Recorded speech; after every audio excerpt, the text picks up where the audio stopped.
Let's get in Mr. Sunil Gavaskar into the show now. Mr. Gavaskar, good evening, sir. Good to have you back on the show. First up, the one question that every Indian cricket fan is asking at this moment: is it possible for Team India to get those remaining 8 wickets on the final day after what we've seen on day 4?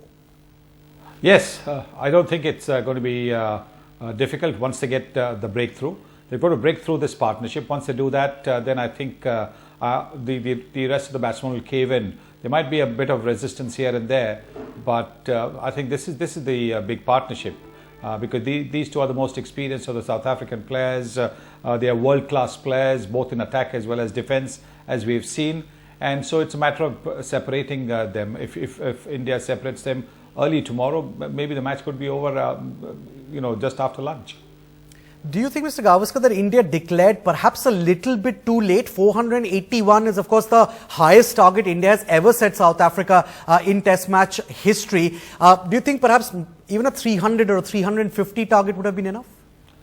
No, I don't think so. I think it was perfectly correct to get as many runs as they could, because look at the way the South Africans crumbled in the first innings. So why would you then not believe that you will be able to take them out in 5 sessions? Because you gave them more than 5 sessions, little over 5 sessions, almost 150 overs. I think India believed that they could do it. At the same time, there was an opportunity for one of their own to create a record. And they gave him that, and I think that's totally understandable, absolutely understandable. So I don't think we can say that the declaration was late.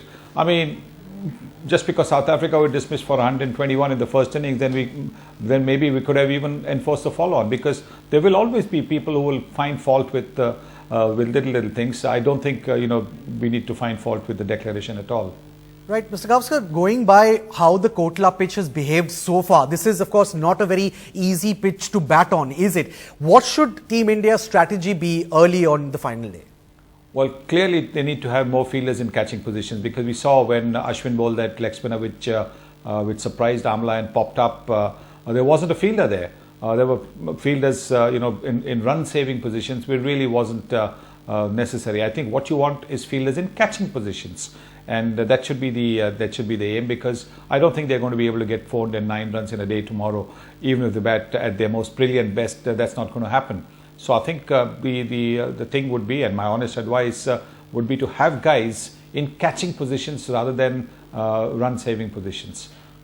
Right. Of course, we've spoken about what India needs to do to, win this test and get that 3-0 scoreline, which is going to be a historic scoreline for Virat Kohli and company. But Mr. Gavaskar, in all fairness, for the people watching in South Africa, they are asking the question, what can the South Africans do to save this test match? And perhaps in that context, they have the 2 best batsmen at the crease possible, Hashim Amla and AB de Villiers. They did put on the slowest partnership ever in Test cricket, and that shows that perhaps these 2 gentlemen are perhaps the best 2 you can have in the middle right now. Oh, absolutely. I think they are world-class players, both of them. Look at their record. It's an awesome record in all forms of the game, not just in Test cricket, but also in limited overs cricket. They're awesome players. And this is what they're doing for the team. It might not be attractive cricket. Maybe the crowd didn't quite like it, because the crowd today expects a lot of boundaries and sixes to be hit. But this is what South Africa need, and that's what they're doing. In AB de Villiers' case, it's all the more admirable for the simple reason it's not his natural game. And that for me is such an important aspect, that he's curbed his natural aggression and he's playing in a manner because the team needs him to play in that manner. Right, 23 runs is what this partnership is worth right now, of a staggering 176 balls. Now, since we're talking about batsmen, let's switch camps and go on to the Indian camp, Mr. Gavaskar. And once again, that man that we've been praising a lot, Ajinkya Rahane, hundreds now in both the innings. And this is a very interesting stat that we came across. He is now the only player with at least 1 innings of 90 plus in each of India's last 7 Test series. Keeping a stat like that in mind, would you say perhaps he's the most complete Test batsman that India has right now? Of course, there's also Virat Kohli, but would Rahane be the most complete batsman? Well, you look at his record wherever he has played. He's got 100 in every country. I mean, he's got runs everywhere. Virat, on the other hand, has struggled in England. So you have to say that Ajinkya is the most complete player in the Indian team, both attack, defence. He's been absolutely fantastic. I felt sorry for Virat today when he got out, because getting 100 at home is very, very special. and he looked very good. He was batting so well. Yesterday, though he was brilliant, and I thought that if India had another half an hour, 45 minutes, he would have got to that 100 yesterday.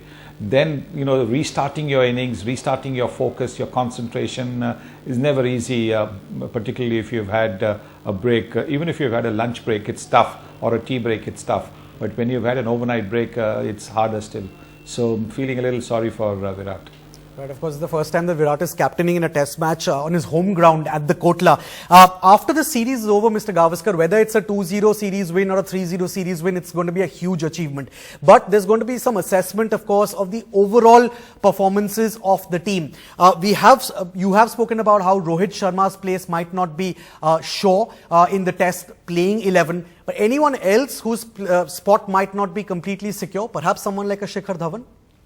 Well, I think Shikhar's record has been very, very good, and what he brings to the team is one, he's a left-hander, and secondly, when he gets going, he scores at a fast clip. He takes the initiative away from the opposition. So that's something that you've always got to take into account when you look at maybe taking somebody else in his position. But sure, I think he also has to deliver. The fact that he's been scoring 20s, 30s, he's sticking around at the crease, that shows that he's there. Sometimes it's not a question of how many runs you've got, but whether you manage to tame the new ball. And he does tame the new ball, and then he gets out at 30 and 40. That's one of those things. So he's not out of form. He's probably short of runs, but I would think twice before leaving him out, because as I said, he brings a completely different dimension to the Indian opening spot. Right, he's also, going by what we saw on day 4, quite a useful part-time spinner. He did manage to trouble even the great Hashim Amla a fair bit. Just about 30 seconds left, Mr. Gavaskar, if I could squeeze in one last question. Whether it's a 2-0 scoreline or a 3-0 scoreline, according to you, how big an achievement is this for Indian Test cricket? It is a huge achievement, because they're beating the #1 ranked Test team in the world, a team that for 9 years hasn't lost a series overseas. Their overseas record's been terrific, and to beat such a team who in the past have done well in India means it's a huge achievement. It's a terrific achievement. And as you said, whether it's 2-0 or 3-0, I think the Indian team, everybody, the captain, the team management, support staff, everybody needs to be complimented for this fantastic effort. Right, Mr. Gavaskar, thank you so much for joining us, sir. We've completely run out of time, but hoping to see you again after day 5 when India hopefully makes it 3-0. Thank you so much for joining us, sir.